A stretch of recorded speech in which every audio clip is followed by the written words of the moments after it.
യുവാക്കൾ അത്ര നന്നാവാത്തവരല്ല. ഇസ്ലാമിലേക്ക് ആദ്യം വന്നവരൊക്കെ ചെറുപ്പക്കാരാ. ഖദീജ ബി ഒഴിച്ച്, ഖദീജ ബി 40 വയസ്സ്. അബൂബക്കർ സിദ്ദീഖ് റളിയല്ലാഹു അൻഹു വരുമ്പോൾ യുവാവാൻ. സിദ്ദീഖ് റളിയല്ലാഹു അൻഹു ദീൻ വിശ്വസിച്ചു എന്നൊക്കെ പറയുമ്പോൾ നമുക്ക് തോന്നും വടിയൊക്കെ ഇങ്ങനെ കുത്തിയിട്ട് താടിയൊക്കെ ഇങ്ങനെ നീണ്ട് നിറച്ച താടിയുള്ള ഒരു വയസ്സൻ എന്ന് തോന്നും. സിദ്ദീഖ് റളിയല്ലാഹു അൻഹു വരുമ്പോൾ അങ്ങനെയൊന്നുമല്ല, നല്ല ചെറുപ്പക്കാരനാ. സയ്യിദുനാ ഉമർ ഇബ്നുൽ ഖത്താബ് റളിയല്ലാഹു അൻഹു ഇസ്ലാമിലേക്ക് വരുമ്പോൾ യുവാവാൻ. ബഹുമാനപ്പെട്ട അബ്ദുറഹ്മാൻ ഔഫ് റളിയല്ലാഹു അൻഹു വരുമ്പോൾ യുവാവാൻ. സൽമാനുൽ ഫാരിസി റളിയല്ലാഹു അൻഹു വരുമ്പോൾ യുവാവാൻ. സയ്യിദുനാ അബൂ ഹുറൈറ റളിയല്ലാഹു അൻഹു വരുമ്പോൾ യുവാവാൻ.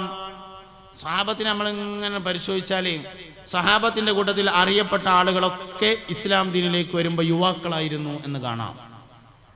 അതുകൊണ്ട് നന്നാവൂല എന്ന് നമ്മൾ വെറുതെ അവരുടെ മേൽ ആക്ഷേപം പറയാണ്, ആരോപണം പറയാണ്. അതിൻ്റെ ഒരു പ്രശ്നം ആരും അവനാനെ കുറിച്ച് ചിന്തിക്കണില്ല എന്നുള്ളതാണ്. മനുഷ്യന്റെ ജീവിതത്തിൽ ഏറ്റവും കൂടുതൽ മാറ്റം ഉണ്ടാകുക 3 സമയത്താണെന്നാണ്. ഏറ്റവും കൂടുതൽ മാറ്റം 3 സമയത്താണ്. ഒന്നാമത്തേത് പ്രായപൂർത്തിയാവുമ്പോൾ. പ്രായപൂർത്തിയാകുക എന്നതിനോട് ഞാൻ ഉദ്ദേശിച്ചത് ബുലൂഗാവുക എന്നല്ല, വലിയ കുട്ടിയാകുക എന്നാണ്. വാപ്പ പറയല്ലോ കുട്ടികളോട്, ഉമ്മ പറയും കുട്ടികളോട്, എടാ കുതിര കളിക്കല്ലോ ഇതിപ്പോൾ വലിയ കുട്ടിയായി എന്ന് പറയും. അപ്പോൾ ഓനും തോന്നും ശരിയാണ്, ഞാൻ ഇപ്പോൾ വലിയ കുട്ടിയായിട്ടുണ്ട്. എന്താ അതിൻ്റെ കുഴപ്പം? വലിയ കുട്ടിയായുള്ള പ്രശ്നം എന്താ വെച്ചാൽ ഇനി ഓനോട് ആരും ഒന്നും അങ്ങോട്ട് പറയണ്ട, എല്ലാവരോടും അങ്ങോട്ട് പറഞ്ഞോളൂ എന്നുള്ളതാണ് പ്രശ്നം. വലിയ കുട്ടിയായി തോന്നിയാൽ പിന്നെ ആരും പറഞ്ഞാൽ കേൾക്കാൻ തയ്യാറാവില്ല. അതുകൊണ്ട് ഈ ഇരിക്കുന്ന വയസ്സന്മാർക്ക് വരെ ആർക്കും വലിയ കുട്ടിയാണ് എന്ന് തോന്നരുത്. എപ്പോഴും നമ്മളോട് പറയാനൊരാളുണ്ടായിരിക്കണം. വലുതായാ പോയി കാര്യം. രണ്ടാമത്തെ മാറ്റം ജോലി കിട്ടുമ്പോഴാണ്. ഒരു ജോലി കിട്ടാൻ വേണ്ടി കഴുതക്കാല് പിടിക്കും എന്നാണല്ലോ. കഴുതന്റെ കാലല്ല, കഴുതന്റെ വാലുമാണെങ്കിൽ പിടിക്കും ജോലി ഇട്ടാൽ. ജോലിന് കിട്ടിക്കഴിഞ്ഞാൽ സ്വഭാവം മാറും. ചില പോലീസ് സ്റ്റേഷനിൽ ചെന്നാലേ, ചില പഞ്ചായത്ത് ഓഫീസിൽ ചെന്നാൽ, വില്ലേജ് ഓഫീസിൽ ചെന്നാൽ അവിടെയൊക്കെ ഉണ്ടാവും ചില മനുഷ്യന്മാർ മുഖത്ത് പോക്കാത്ത സൈസ്. ജോലി കിട്ടിയപ്പോൾ ആയതാണ് പോലെ അങ്ങനെ. അതിൻ്റെ മുമ്പ് നല്ല മനുഷ്യന്മാരായിരുന്നു. ജോലി കിട്ടിയപ്പോൾ അങ്ങനെ ആയതാണ്. എല്ലാരെ പറ്റിയല്ല ഞാൻ പറഞ്ഞു കേട്ടോ, ചിലവരെങ്കിലും അങ്ങനെയാണ്.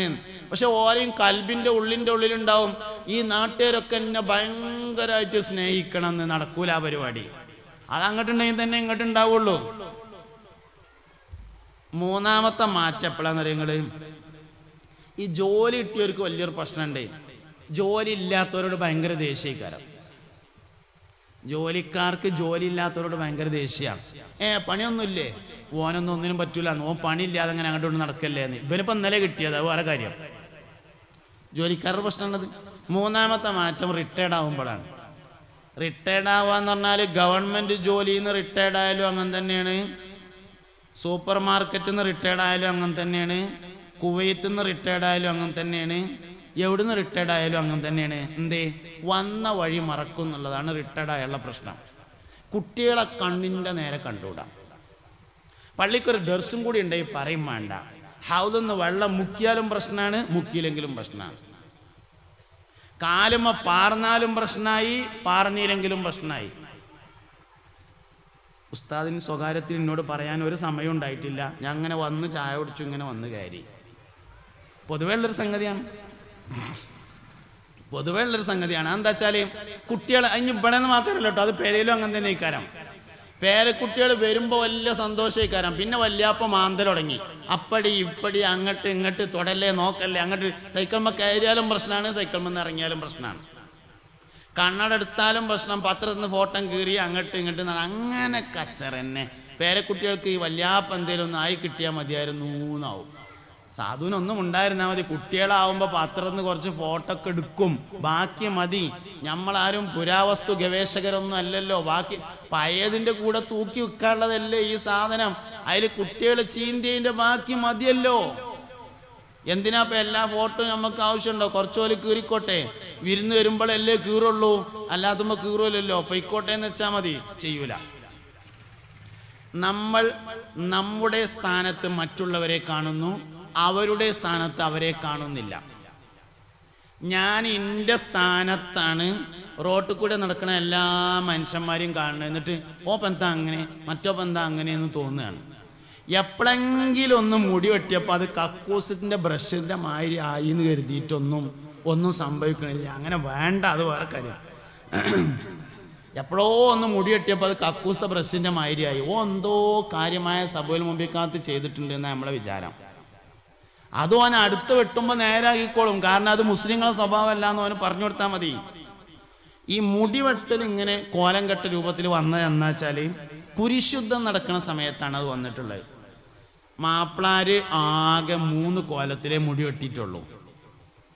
3 കോലത്തിലാണ് മാപ്പിളാര് മുടി വെട്ടിയത്. ഒന്ന്, മുസ്തഫ നബി സല്ലല്ലാഹു അലൈഹി വസല്ലം തങ്ങൾ ചെയ്തിരുന്നത് പോലെ, ഭൂരിഭാഗവും ചെയ്തിരുന്നത് പോലെ മുടി ഒന്നായിട്ട് നീട്ടി നന്നായിട്ട് വളർത്തും. എന്നിട്ട് പെരടിയിൽ മുറിക്കും. എന്നിട്ട് എണ്ണ തേച്ച് വാർന്നിട്ട് അതിൻ്റെ മേലെ തൊപ്പി വെച്ച് തലപ്പാവ് വെക്കും. ഇതാണ് നബി സല്ലല്ലാഹു അലൈഹി വസല്ലം തങ്ങളുടെ രീതി. ഒന്ന് മാത്രമായിട്ട് എടുക്കാൻ നിൽക്കണ്ട കേട്ടോ. എന്നാൽ പിന്നെ നാളെ മുതൽ മുടി ഇങ്ങനെ ഒന്നായിട്ട് വളർത്തിയിട്ട് ആയിക്കോട്ടെ, കുഴപ്പമൊന്നുമില്ല. എണ്ണ തേച്ച് 2 പിളർപ്പാക്കി ബാക്കിലേക്ക് മാറുന്നിടുക, തൊപ്പി വെച്ചിട്ട് അതിൻ്റെ മേലെ തലകെട്ടും കെട്ടുക. നബി സല്ലല്ലാഹു അലൈഹി വസല്ലം തങ്ങളുടെ സ്ഥിരമായ രീതി അങ്ങനെയാണ്. രണ്ടാമതായി നബി സല്ലല്ലാഹു അലൈഹി വസല്ലം തങ്ങൾ ഒരുപോലെ വെട്ടുമായിരുന്നു. മുടി ഒരേ മാതിരി വെട്ടും. മുന്നിലും ബാക്കിലൊക്കെ ഒരേ അളവിൽ വെട്ടും. മൂന്നാമതായി അപൂർവമായി നബി സല്ലല്ലാഹു അലൈഹി വസല്ലം തങ്ങൾ ചെയ്തിട്ടുള്ളതും സയ്യിദുന അലി റളിയല്ലാഹു അൻഹുവിനെ പോലെയുള്ളവർ സ്ഥിരമായി ചെയ്തിരുന്നതുമായ രീതിയാണ് മുണ്ടനം ചെയ്യുക എന്ന മുടി മുഴുവനായും കളയുന്ന രീതി. 1500 കൊല്ലമായി മാപ്പിളാര് ഈ 3 കോലത്തിലാണ് മുടി വെട്ടിയിട്ടുള്ളത്. ഒന്നുകിൽ മുഴുവനായും വളർത്തി പെരടിയിൽ മുറിക്കുന്നു, അല്ലെങ്കിൽ ഒരുപോലെ വെട്ടി ചെറുതാക്കുന്നു, അല്ലെങ്കിൽ മുണ്ടനം ചെയ്യുന്നു. അല്ലാത്ത രീതി കുരിശുദ്ധം നടക്കുന്ന സമയത്ത് ജൂത സൈന്യത്തെയും മുസ്ലിം സൈന്യത്തെയും തിരിച്ചറിയാൻ വേണ്ടി കുരിശുകാർ കൊണ്ടുവന്നതായിരുന്നു മുടിയുടെ കുറഞ്ഞ ഭാഗം വടിച്ചു കളഞ്ഞിട്ട് ബാക്കി നിർത്തുക എന്ന രീതി. നമ്മൾ ശരിക്ക് കാര്യങ്ങൾ മനസ്സിലാക്കി പറഞ്ഞു കൊടുത്താൽ ആർക്കും ഉൾക്കൊള്ളാൻ പറ്റും. ആക്ഷേപം ആർക്കും ഇഷ്ടമല്ല. ഇങ്ങനെ നമ്മൾ പറഞ്ഞ് മനസ്സിലാക്കി കൊടുത്താൽ ഈ വെട്ടിയത് അങ്ങനെ ഉണ്ടായി അടുത്ത വെട്ടിലെങ്കിലും നേരാക്കുന്നു. അതാണ് ഞാൻ പറയണത്. അടുത്ത വെട്ടിലെങ്കിലും നേരാക്കും. യുവാക്കളോടും കുട്ടികളോടും അവരുടെ ഭാഷയിൽ സംസാരിക്കാൻ നമുക്ക് കഴിയുക എന്നുള്ളത് പ്രധാനമാണ്. അതുകൊണ്ട് അവരുടെ ഭാഷയിൽ സംസാരിക്കണം. ഇപ്പം അമ്മമാര് കുട്ടികളോട് പറയല്ലോ, ചോറ് കഴിച്ചോ എന്നുണ്ട്. എത്ര പറഞ്ഞാലും കുട്ടി ചോറ് കഴിക്കൂല. അമ്മാൻ്റെ കുട്ടി മാമു കഴിച്ചാളി എന്ന് പറഞ്ഞാൽ ഈ മാമു എന്നുള്ള വാക്ക് ഡിക്ഷണറി തിരഞ്ഞാൽ കാണൂല. ഏത് ഡിക്ഷണറി തിരഞ്ഞാലും ഭക്ഷണത്തിന് മാമു എന്ന വാക്ക് കാണാൻ കഴിയൂല. അത് അമ്മക്ക് മാത്രം, അമ്മാൻ്റെ സ്വന്തം ഡിക്ഷണറിയിലുള്ളതാണ് ആ വാക്ക്. ഇതാണ് കുട്ടികളുടെ ഭാഷയിൽ സംസാരിക്കുക എന്ന് പറഞ്ഞത്. യുവാക്കളോട് അവരുടെ ഭാഷയിൽ സംസാരിക്കണം, കുട്ടികളോട് അവരുടെ ഭാഷയിൽ സംസാരിക്കണം. അങ്ങനെ സംസാരിക്കാൻ കഴിഞ്ഞാൽ മാറാത്ത ആരുമില്ല, ആർക്കും മാറ്റം വരും. അടിസ്ഥാനപരമായി മനുഷ്യൻ നല്ലവനാണ് എന്ന് നമ്മൾ മനസ്സിലാക്കണം.